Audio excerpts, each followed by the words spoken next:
It's 2020 and open world games are as big as ever. Ton of great new ones coming this year. Hi folks, it's Falcon, and today on Game Ranks, the top 10 new open world games of 2020. Just a quick disclaimer before we get started. There's a few games we are excluding from this. Final Fantasy VII's remake, for instance. It's going to be grand in scale, but it doesn't necessarily look like an open world. Vampire the Masquerade Bloodlines 2 is a series of hubs. And we aren't going to talk about Elder Scrolls 6 because there's very little chance we'll see that this year. Starting off at number 10 is No More Heroes 3. It's been 10 years since the previous numbered entry, and takes place 2 years after Travis Strikes Again, which came last year. If you're unfamiliar, No More Heroes is an action-adventure hack-and-slash game, basically intended to kind of be a humorous take on comic book stuff. It's kind of hard to explain in a short period of time, but the gameplay is a lot of fun. These are really good hack-and-slash games that will most likely put a smile on your face one way or the other.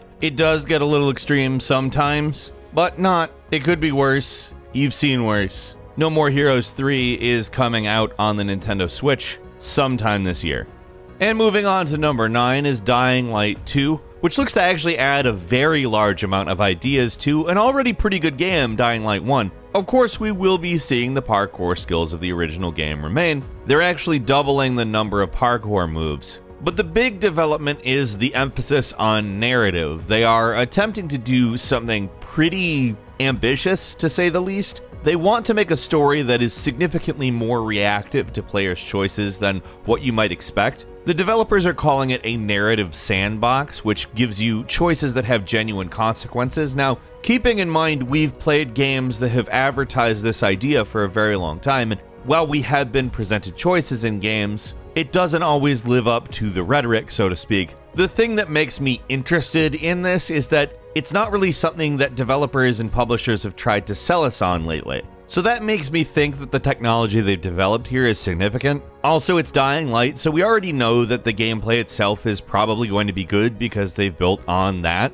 Dying Light 2 has sadly been delayed from its initial spring release. Techland and Square Enix have delayed it because they say the game needs more time and they're not sure exactly how much, so currently it's delayed indefinitely. Not that they're canceling it or anything like that. I'm sure they'll give us more information soon, but we don't know when it's going to come out as of right now. Coming in at number 8 is Everwild, a new game from Rare. Graphically speaking, you can really tell looking at Everwild the mark that Legend of Zelda Breath of the Wild has left on the gaming world. In fact, several of the games we'll mention today actually do that same thing. There's not a ton of information on this game out right now. We know it's an action-adventure game, we know it's open world, we know it's very pretty. And Rare purports it to offer engaging and meaningful experiences. Now, I would hope that basically any game on some level, whether it be through gameplay, enjoyment, brings you some sort of meaningful experience. I mean, just simple fun is meaningful. We will obviously keep you updated as we find out more about this game.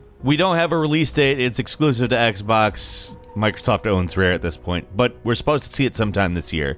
Coming in at number 7 is Gods and Monsters. Comes to us from the creators of Assassin's Creed Odyssey for Ubisoft. This is another game, like I said, that you can really feel the weight of Zelda Breath of the Wild on, except for it is Greek themed, and in truth, there's a lot of things I think are really intriguing about this. We've seen the sort of types of open world games that Ubisoft makes, but they typically don't go for such a distinct aesthetic in those games. Yes, some of them they have dove into that. There are a few Ubisoft games that have really gone for it aesthetically speaking, and they're very pretty. But I would say that this game really stands out. There's really nothing like this in the Ubisoft catalog, and if we know kind of what we're getting gameplay-wise when comparing it to Assassin's Creed Odyssey, and knowing that the developers from that game are the ones working on this, taking this cartoon aesthetic and making it about monsters and about defeating monsters, honestly, in my opinion, is really intriguing. Gods and Monsters is coming to PC, Xbox One, PS4, and Nintendo Switch, and is coming sometime fall 2020.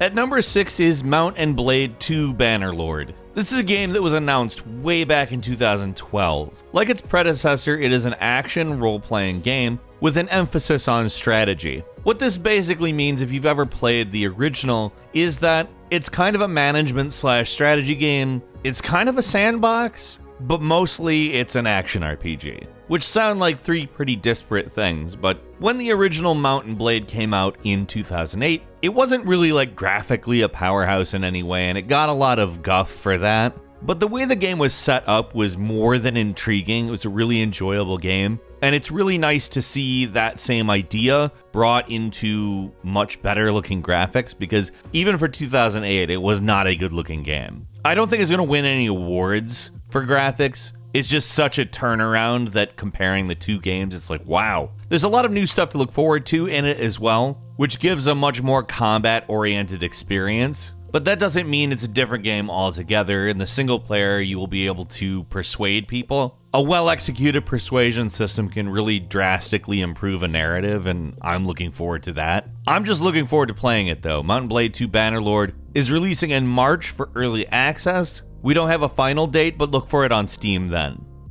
And at number 5 is Dragon Ball Z Kakarot. This is a game that has a lot of expectations, and for a lot of people, meets them, but it's not necessarily for everyone. Let's just say the start's a little bit slow, but in my opinion, when it gets going, it's really a worthwhile game. It's not perfect, but this is a retelling of the full Dragon Ball saga that I'm not really upset about the level of imperfection. For me, it's a game that needed to be made and is a satisfyingly made game. It's not gonna rock your socks off with new features or anything. It's an open world game. It delivers some high octane Dragon Ball combat. It has an enjoyable game loop, and honestly, for me, I don't care that it's not the most innovative thing I've ever played. It's just one really cool looking game that gives you the entire Dragon Ball saga. I enjoy the hell out of it.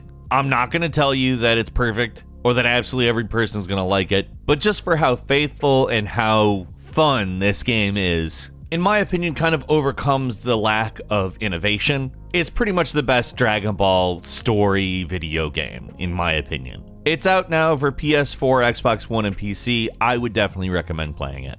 At number 4, it's Watch Dogs Legion. We talked about how there are some games that have done a good job creating a look, and the Watch Dogs series has done exactly that. This one in particular looks to really take the ball and run with it though. Watch Dogs Legion is set in a hypothetical alternate future Britain where Brexit has taken everybody in a police state direction. The game focuses on creating a resistance to the police state, which is obviously powered by CTOS, the operating system that the series is based around. This is taking the Grand Theft Auto 5 route and giving us multiple protagonists to play as. Personally, I think that's a good move for this game particularly. If anything, I think that it actually lends itself for that kind of story more so than even Grand Theft Auto. If we're talking about building a hacker resistance, then only seeing one person's perspective on that might actually get kind of boring after a while. But the characters themselves look to bring more than just narrative differences. They actually will have different skills. And honestly, I think that this may be a landmark game for the Watch Dogs franchise. It's hitting PlayStation 4 and 5, Xbox One, Xbox Series X, Windows, and Stadia sometime this year. Number 3 is Elden Ring, the collaboration between From Software and George R.R. Martin. This is kind of the From Software open world experiment. Will the Souls-like formula essentially work with the world wide open? In some respects, I think we've seen a little bit of a preview of what we may see with Elden Ring, with Ashen, albeit with an entirely different aesthetic, story, etc. But what I think a lot of people are particularly interested in is the George R.R. Martin collaboration. The way that worked out is George R.R. Martin apparently did the world-building elements of it, and Miyazaki and From basically filled in the actual story beat by beat. I think that's a pretty interesting way of doing a collaboration, and I have some pretty high hopes for Elden Ring, honestly. From Software's never really let us down before, why would it start now? Elden Ring will be out sometime this year on Windows, PlayStation 4, and Xbox One.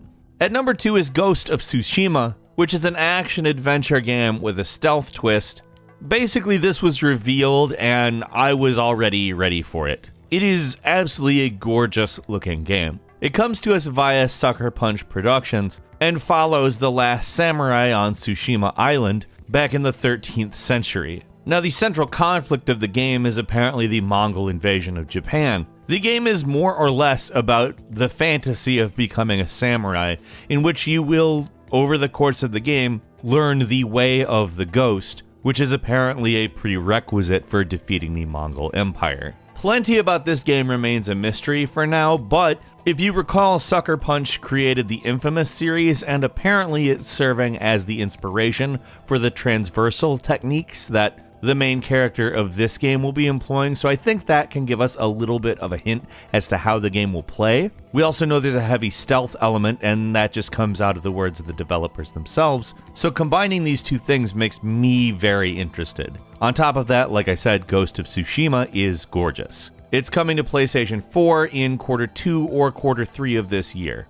And finally, the granddaddy of them all, probably the biggest game of the year, probably the game that we all want to play the most, it's Cyberpunk. Of course. Like, you knew this was coming. I don't know what I can say about Cyberpunk that we haven't already said. I don't know how you could not know what it is, but just to distill it, it looks a lot like first-person Grand Theft Auto in the coolest looking city of all time. To say I'm ready to jump into the world of Cyberpunk is such a massive understatement. I cannot wait. It's going to be landing on Windows, PS4, Xbox One, and Stadia on April 16th. A quick bonus game for you. It's not quite the same thing. It's Microsoft Flight Simulator. The reason we don't say it's quite the same thing is because you're flying. I mean, it's definitely very cool that you'll be able to fly around all over the place. That's not a new thing for Flight Simulator, but it's been a while. It's definitely cool to see a new Flight Simulator game coming out. Yakuza Like a Dragon, which is a totally new type of Yakuza game, and will not feature real-time combat. Instead, it's a turn-based JRPG-style combat, which is